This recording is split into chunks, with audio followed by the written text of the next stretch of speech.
So, I have come up with some profound wisdom that I want to share with you here this morning.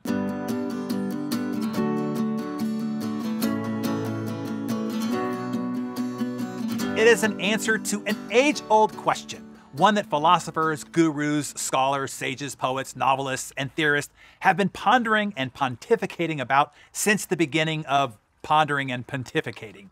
And that is, what does it mean to live a good life? Well, the field of psychology has previously produced two concepts on what is called the good life. One is a happy life, often referred to as a hedonic well-being. In other words, doing stuff that makes you happy just because it makes you happy. A happy life, as it's called, is a life full of stability, pleasure, enjoyment, and positive emotions.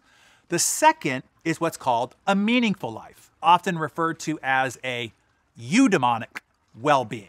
This is living a purpose-driven life, one of virtue, devotion, service, sacrifice, and in the pursuit of human excellence. But in recent years, a long-neglected version of the good life has been receiving greater research attention. It is called the psychologically rich life. Now, the psychologically rich life is a full, complex mental engagement, a wide range of intense and deep emotions, and diverse, novel, and surprising and interesting experiences. Sometimes the experiences are pleasant, sometimes they are meaningful, and sometimes they are neither pleasant nor meaningful. However, they are rarely boring or monotonous.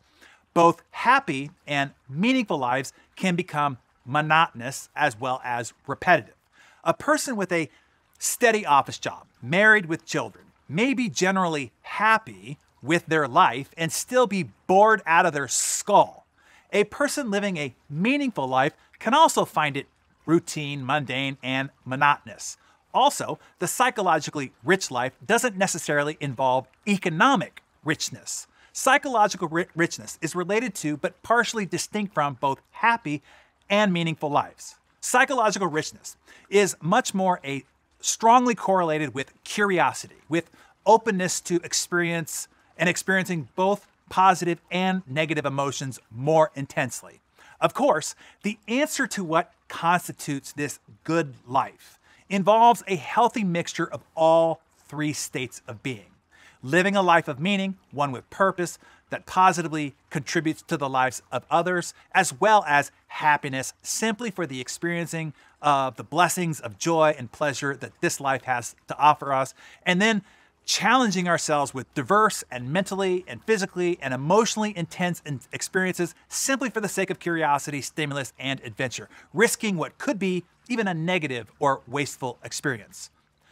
Now, coming to understand these three distinct definitions for living a good life, I realize how narrowly I live. You see, I live 99% in the meaningful life category, meaning everything I do, think about, read, listen to, everybody that I talk to, meet, and engage with, every waking moment, and if I can influence my brain to work on something in my sleep even, is devoted 99% to productivity, making growth progress, and advancing my purpose.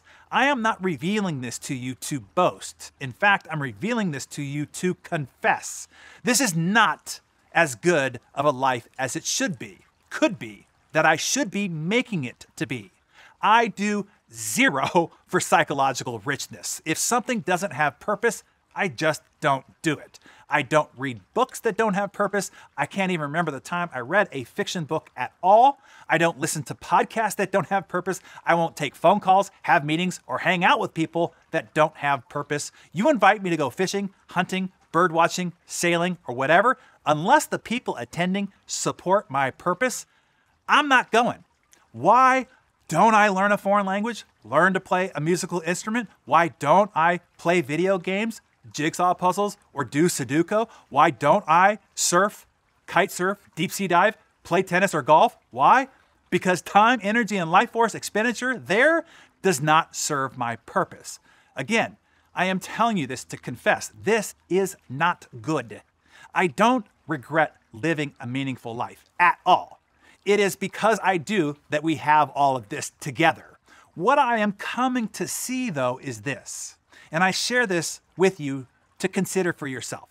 I am missing out on a lot of life, capital L-I-F-E. And if I did die, living only as I have been living, I think I would regret it. I would come to see my dedication to living only one way, not as wise or triumphant, but as short-sighted and maybe even uncourageous. It is short-sighted not to relish in the beauty, the pleasures, and the enjoyments of life, just for the sheer hedonic rewards. No purpose needed, only joy and happiness, by itself, for its own sake.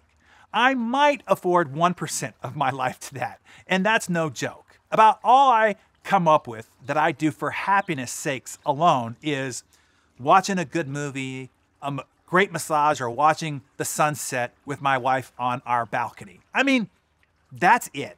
Everything else has some form of purpose. Yes, I work out, I go on long walks or hikes, and I take vacations, but I'm telling you, rather confessing to you, I do all that to serve my purpose, not to pursue my happiness.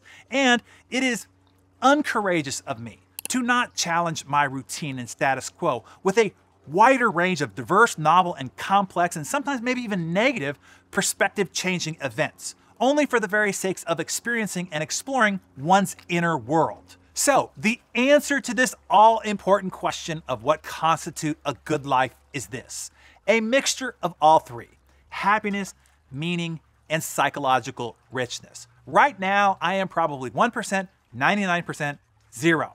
I aim to be 10%, 80%, 10%. Yes, I absolutely want to live mostly a dedicated life to meaning, to purpose, to contribution, to making a positive impact. At the same time, I want to proactively spend 10% of my time dedicated to activities that just make me happy, with no purpose associated with it whatsoever. I just gotta figure out what those things are. And I want to proactively spend 10% of my time saying yes to activities that I have no idea whether they'd make me happy or not, but they are just different. They're novel and they're challenging, mentally, physically, and emotionally. I just gotta figure out what those things are. But those are my goals, all in pursuit of living a good life. So now, you tell us, what do you think your percentages are between a happy, a meaningful, and a psychologically rich life? And now that you understand the distinction between the three of them, what is your allocation goal going forward? Jot down your plan in your Darren Daily journal and then share with us in the comments below. And here's to living large. If you enjoyed this Darren Daily on YouTube, be sure to subscribe to Darren Daily by clicking the button on the screen. There you will find a new video every workday to give you one tip or idea to jumpstart your day. Subscriptions are absolutely free of charge. All that I ask is that you like and share this video. Thanks, and I'll see you right back here on Monday.